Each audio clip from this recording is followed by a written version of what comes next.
Monsieur Abdelkarim Ibrahim, merci beaucoup de l'entretien que vous réservez à la radio francophone iranienne. Vous êtes journaliste africain. Monsieur Ibrahim, comment analysez-vous ce fameux référendum sur la partition du Soudan, disons, consultation populaire qui s'étale sur une semaine? Mais au-delà du résultat de ce référendum, un résultat qui a une issue presque certaine, puisque tout le monde parle de la partition. Au-delà de ça, comment il faut juridiquement et institutionnellement parlant viser cette partition, parce que cela amène à disons, relire un petit peu les frontières, à parler des ressources souterraines du Soudan, dont la plupart se trouvent au sud, etc. Alors, je vous remercie quand même de m'avoir donné cette occasion. En fait, c'est un référendum à multiples dimensions, dans la mesure où ça doit être la première fois quand même en Afrique, un pays souverain fait face à cette situation.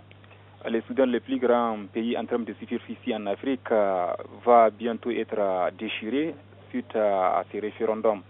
Donc, à ce niveau-là, vraiment, il faut voir une chose quand même historique. Ça n'a jamais été le cas en dehors de l'Éthiopie, quand même, avec la partition du pays et la création d'Érythrée. Mais ce qui se passe quand même actuellement au Soudan, c'est un fait quand même historique, dans la mesure où les deux parties quand même étaient d'accord en 2005 dans le cadre des accords qu'ils ont signés pour mettre fin à la guerre civile qui a duré au moins 20 ans. Maintenant, pour ce qui est de vivre ensemble ou bien en tant qu'amis ou voisins, cela, c'est vrai, ne va pas être facile, dans la mesure où le Sud du Soudan, quand même, c'est pas un groupe ethnique seulement qui va vivre là-bas. Il y a d'autres groupes ethniques qui ne sont pas d'accord, qui sont minoritaires, mais compte tenu de la pression de la communauté internationale et certains pays influents, ils ont fait en sorte que tout le monde soit d'accord avec ces référendums-là.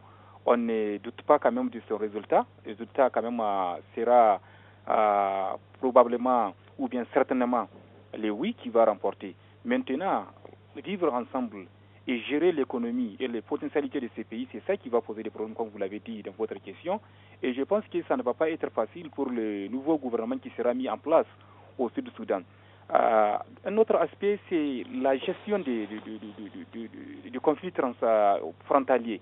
Vous savez, si on arrive quand même à déchirer ces pays-là, le Sud-Soudan et le Soudan actuel vont partager une frontière de plus de 1700 km. Alors, le Sud-Soudan quand même sera obligé de coopérer et prendre le Soudan comme un pays voisin, un pays ami. Sinon, je ne pense pas comment il va quand même vivre seul. Un autre aspect qui est très important, c'est les potentialités, à savoir l'énergie ou bien le pétrole dont disposent ces nouveaux pays. Donc le pipeline qui va transporter ces produits-là doit traverser le Soudan, l'ancien Soudan.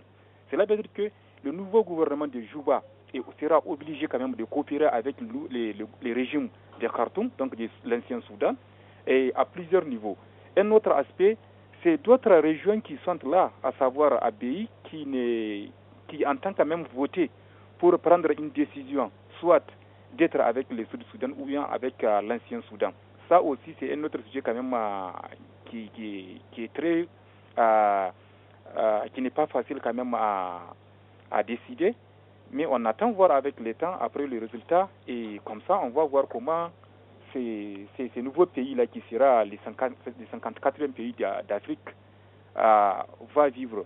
Et n'oublie pas, même ceux qui détiennent les armes, il y a une partie, ou bien une faction de rebelles du Sud-Soudan qui continue à garder les armes et qui ne reconnaissent plus, ces factions-là ne reconnaissent plus ces référendums. Pour eux, on n'est même pas arrivé à ce niveau-là. Il y a beaucoup de choses à discuter avant d'aller au référendum. Donc cela veut dire que le Sud-Soudan aussi va faire face, ou bien aura sur son dos des factions rebelles qui vont continuer à combattre, à battre avec des armes.